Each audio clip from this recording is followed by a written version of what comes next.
I just got news that they're making a Godzilla TCG. Let me get you guys on a little secret. Love Godzilla. Cool. He's cool, right?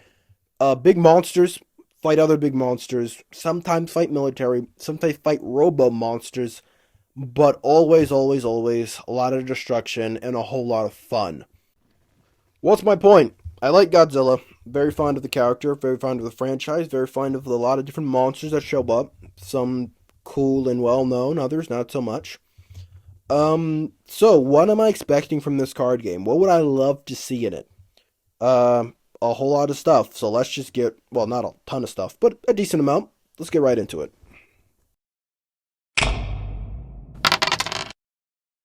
A little bit of a backstory. This was announced on the 70th anniversary, goodness gracious, 70th anniversary of Godzilla.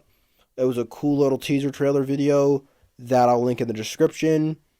And it just said that the game was coming. We got like a card back, and that's pretty much it. No, not a lot of information about the game. Not anything about. We didn't even see a card. We don't know if it's gonna have still frame art or new art. Hopefully, new art. We don't know like anything about the game. So before we do know something about the game, which I'm pretty sure we're gonna learn a whole lot more January 13th, I believe. I'd like to talk about what I would love to see in the game. Some cool ideas, concept, some cool mechanics that can be present. This game is being made by Bushiroad. Now, Bushiroad is a little bit controversial within the card game world for a couple of different reasons, none of which that I really know about or want to talk about in today's video. But I think Bushiroad is a better person to make this card game than Bandai. And not because Bushiroad makes better card games. We're not going to get into that. That's not what I think, anyway. But because Bushiroad's card games do have a little bit more unique mechanics in them than Gundam, Bandai's recent card games have. Gundam, Dragon Ball, not Battle Spirits, but even Battle Spirit, okay, not Battle Spirits, is a very unique card game. But One Piece, Digimon, they all share a lot of different mechanics. Even Union Arena, a lot of different mechanics. Any card is resource. Digimon's the only one who doesn't really have that. Cards as your life. I believe all their games, One Piece, Dragon Ball, Digimon, Gundam, and Union Arena all use this mechanic. It's not a bad mechanic. That's what I'm trying to say. I don't think Bandai makes bad games. That's not really what I'm talking about. But their games tend to be a little bit similar. So that's going to bring me into my first point about this, what I hope for this Godzilla card game. So, what is hope number one? Hope number one is that the game has unique gameplay. And so I'm not looking for anything crazy. It doesn't have to be a wacky card game, really abstract or even really granular, but something that actually feels specifically like Gundam. Like you could put any other IP on it and you would play the game and say, wow, not Gundam, Godzilla. You would play the game and say, wow, imagine this with Godzilla skin, except it starts that way. It has Godzilla skin from the jump. And that can come in a lot of different ways. And obviously it's up to, there's a lot of ways that it can be. It can be a card game that takes a lot of the good mechanics from other card games, such as like any card's a resource or shields, like a lot of Bandai's card games do, and still put its own unique twist on it. But I'm looking for a unique twist that is unique and feels a lot like Godzilla. And so when you play the game, you feel like you're in the middle of a Godzilla battle between Godzilla and Ghidorah, right? Because one of my problems with a lot of the other Bandai games is that sometimes when you take a step back, you don't really feel like you're in a battle within that universe. Gundam's a little bit different because Gundam is known for its armies against army fights, right? But for something like Dragon Ball, I'm playing as Goku, say he's my leader, but there's also like 3 other Gokus on the field attacking my opponent's Goku, and they're all the same copy of the same card with the same effect. And the Kamehameha, I don't really use it because it's a 4 of card in my deck, and other than that, there's no special attacks from the show that is present within the game anywhere. And so ultimately, if you reskin it as any other game, yeah, there are a lot of mechanics that feel like Dragon Ball, but you reskin it in any other game, and you don't think of Dragon Ball. You wouldn't even think twice while playing the game that, wow, this could make a really good Dragon Ball card game. Card games like the Dragon Ball CCG and the TCG by Panini when you play that game, you feel Dragon Ball every which way, from the attacks, the Dragon Balls, the rage boosts, the leveling up, and the transformations. It's just amazing. You feel it. You know it's Dragon Ball. Any other skin, you would say, wow, but what if it was Dragon Ball? And that kind of brings me on to my next point. For a mechanics that's a little more specific, I want to see transformations. Now, they don't have to introduce these in the first set, but I want to have a Shin Godzilla character, right? Now, obviously, Godzilla comes in. If you're not a Godzilla fan, you may not know, but Godzilla comes in sort of periods, or I'm not sure, eras, right? And so some card games, some games, they focus on certain eras of the game. So obviously, it might be a lot to ask to have all the favorite eras of Godzilla, from Universal to the Shoho, and so forth and so forth, right? But in let's talk about it in an imaginary fantasy universe where, I mean, I really don't know what it's going to be like because we haven't seen enough. But let's talk about our ideal world right now. I want to have a Shin Godzilla card that goes from its first stage to its final form. I want to have a Godzilla that can go from Godzilla to Burning Godzilla. And for Universal, I'd like to have a Godzilla that can go from Godzilla to, say, the pink powered up Godzilla, right, from the newest movie. Really would be really cool. Does that have to be a main mechanic within the game? Does every character need to evolve? No, but somebody like Mothra would be cool to have an egg, pupa, final form Mothra. And I think that would be really cool for certain characters. And if you want to make it a permanent mainstay of the game, it wouldn't be hard to do, because a lot of the Godzilla characters throughout their appearances have had a lot of different changes. Rodan can go from Rodan to Fire Rodan. Ghidorah can go from Ghidorah to Mecha Ghidorah, right? And so on and so forth. So there's a lot of different ways you could implement that if it were to be a really big part of the game. But say they already designed the game, they already made all the cards. It's not a part of the game. Introduce it later as a mechanic where you can, obviously it'll be a little hard to do, but if you have the right, you would build your deck around it to take your first form, Shin Godzilla, to his final form. Talking about Shin Godzilla and Godzilla in general, it leaves one thing in mind. If you haven't played it yet, I'm going to make a video about this game by itself. But Godzilla Tokyo Clash is a super underrated board game for Godzilla fans. If you're a Godzilla fan, you probably need to play it. It's a board game in which you take control of a Godzilla monster and you fight other Godzilla monsters on a board. But one of the biggest, I mean the biggest mechanics in the game is the destruction mechanics. There are little buildings, some big buildings on the board, and as you walk around and you use your special attacks, as you beat up the other monsters, you smash and you crash and you destroy the buildings. By the time the game ends, the entire city that you're playing is leveled. Where there's the start, there's big buildings, small buildings, different vehicles and stuff like that. By the time the game ends, almost all of it is gone. And it serves two purposes in that game. First off, it's really thematic.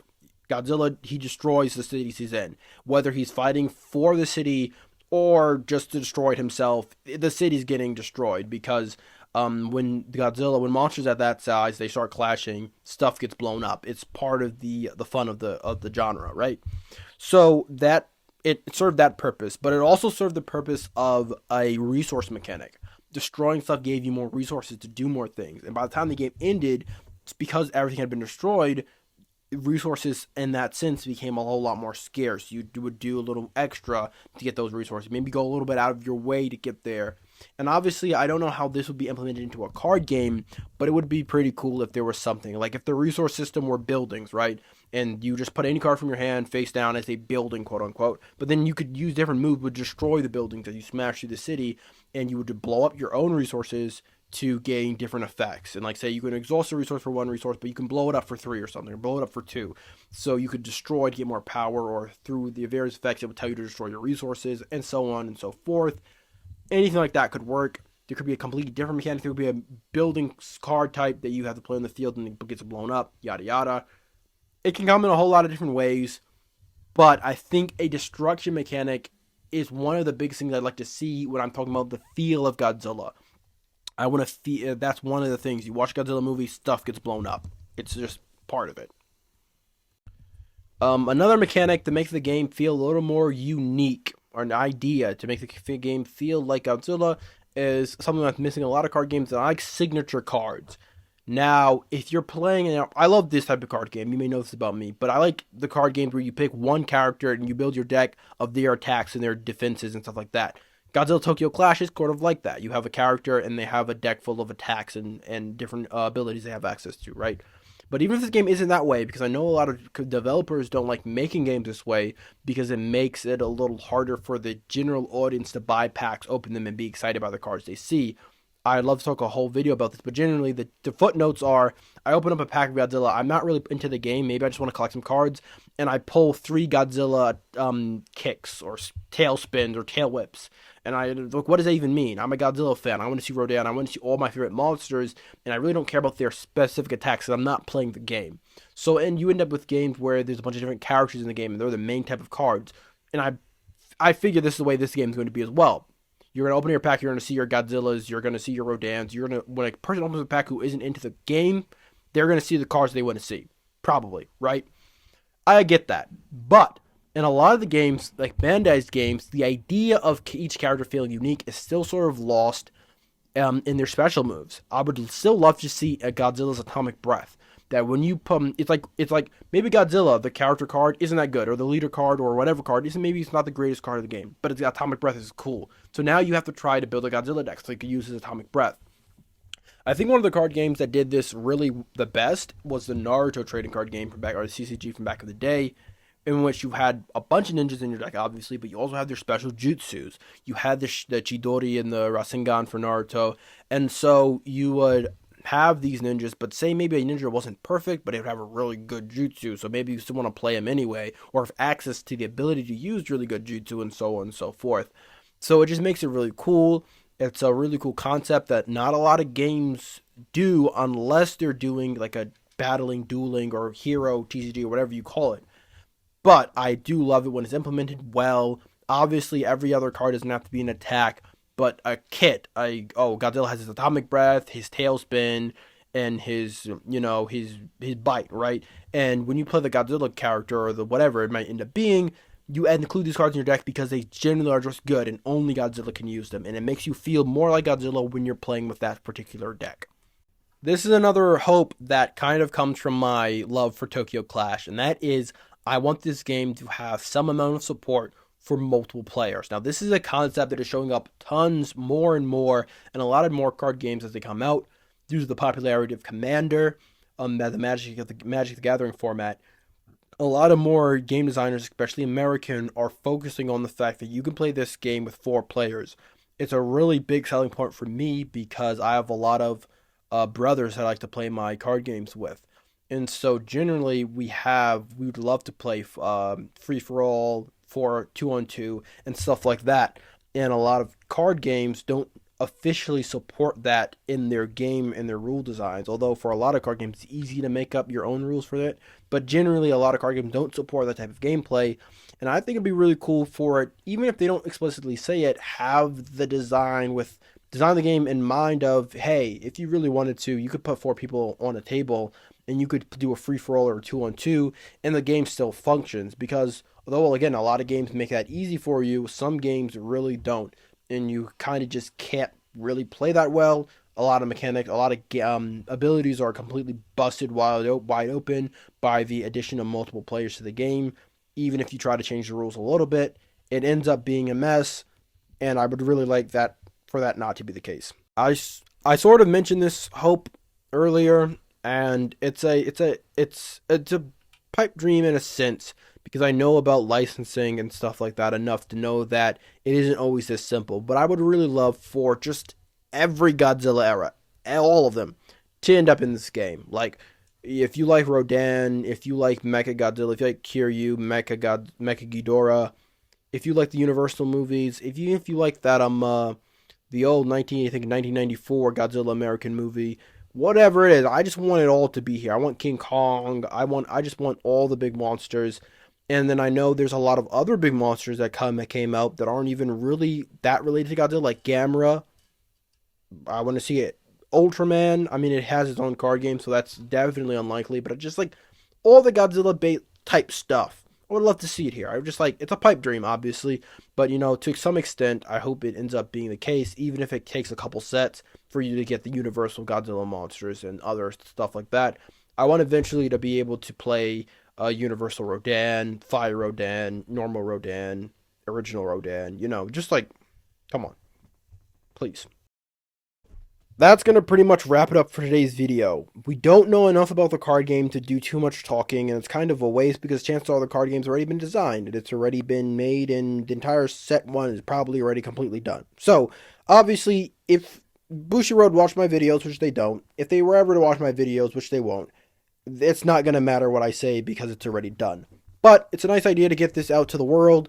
Just a little precursor to let you know how much I love Godzilla, how much I'm excited for this card game. Because obviously, when they release more information, I want to be the guy you come to figure out what's new. And for you, I want to give my thoughts on it because, again, I like Godzilla. And the Godzilla card game, it's been a bit of a dream for a while. I don't think Godzilla's ever had a specific card game all to itself, not just a licensed set or card within a different card game. So this is really big news.